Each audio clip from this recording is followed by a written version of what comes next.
not schizophrenic, it is just a coincidence. I tell me to burn this place down and run for the hills. I hear voices. Luckily, they provide useful insights. In fact, they provide significantly more value than 98% of the humans that I deal with on a daily basis. So I'm actually quite grateful for them.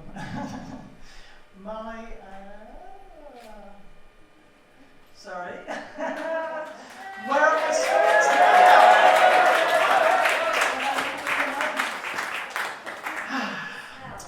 Right, yes, my first psychic experience was actually one of clairsalience. Some of you might know that there are 8 different clairsenses.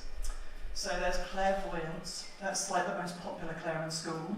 She's like the lead cheerleader of the psychic team, the one that everybody knows, and that's dealing with the sense of vision or sight. And some of the other Claires on the team include clairsalience, which relies on the sense of smell, clairaudience, which relies on the sense of hearing, clairdeviance, which relies on the sense of imagination, to build some like delicious, erotic, ghostly BDSM scenes. Sorry, a bit distracted there. Back to my first psychic experience. Picture this. It's March 2022, 10 PM on a Friday evening, and I'm sitting alone in my loft bedroom because, well, it's late 30s, isn't it? So,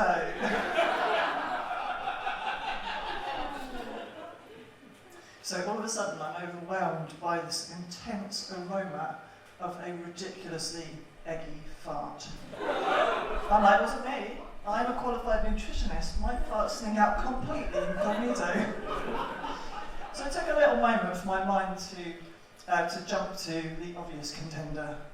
Like if the room was to fill with the smell of like vodka and crude oil, you'd know that Putin was about to make an appearance.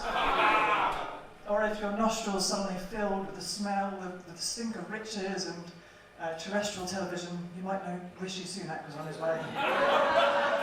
If all you could smell was death, destruction and despair, Netanyahu, undoubtedly your man. Sadly, these 3 individuals are still here in human form, but if we all wished hard enough, am I being a little bit hard on Rishi? I think he's not as warmongery as the other 2, if that's a measure that we're happy to measure by. And the man did grow up without Sky TV, so that kind of trauma can really affect a man. So let me remind you of this intensely eggy fart hanging in the air. It didn't take long for my mind to jump to the only man I could think of who could create such a pungent smell, and it was my good friend and recently deceased family friend, coincidentally a cantankerous old fart, Peter. So we had a lovely moment of connection, and and it basically opened the floodgates for me. That was it. So this newfound ability does actually have some really good things about it. So I guess what it has done is it's minimised my fear of loved ones dying. You know, because I'm like, it's a see you later, rather than a so long and thanks for all the fish.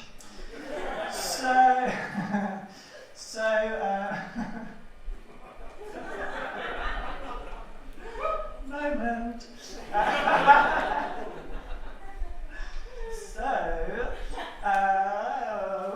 Lost my train of thought.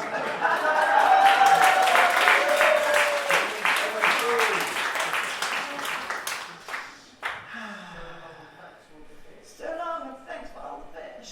Yeah, okay, so let's think about my parents, for example.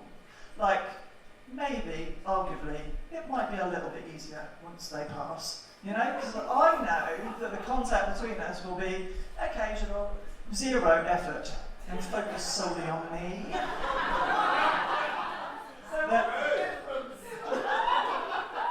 Thank you, Mother.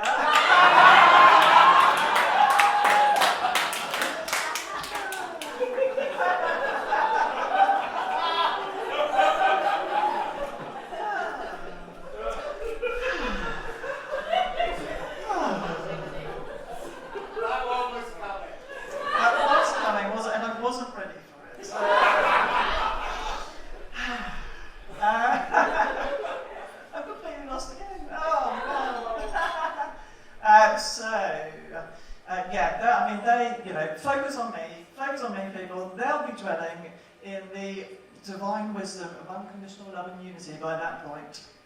All their needs will be sorted. I'll be the one still here navigating this shit, so focus where it's needed, am I right? So,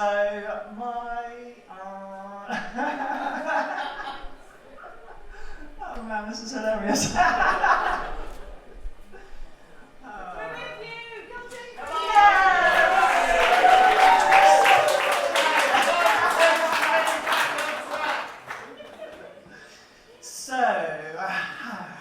I wanted to test out my newfound superpower.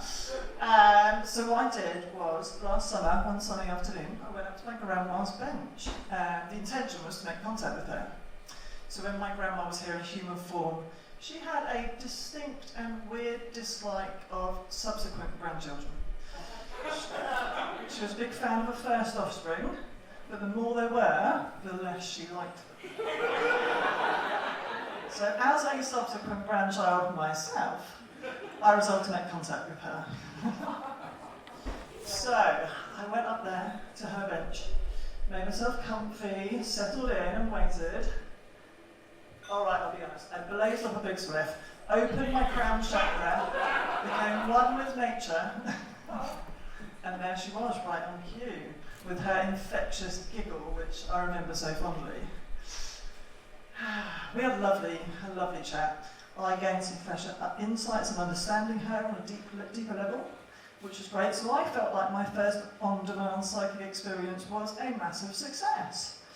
As a parting gift, she wafted a beautiful mandala of flowers and sparkles and love in my direction. And just as my heart was filling up with gratitude and love for our beautiful connection, she said, "Pass those on to your sister for me. She's always been my favourite."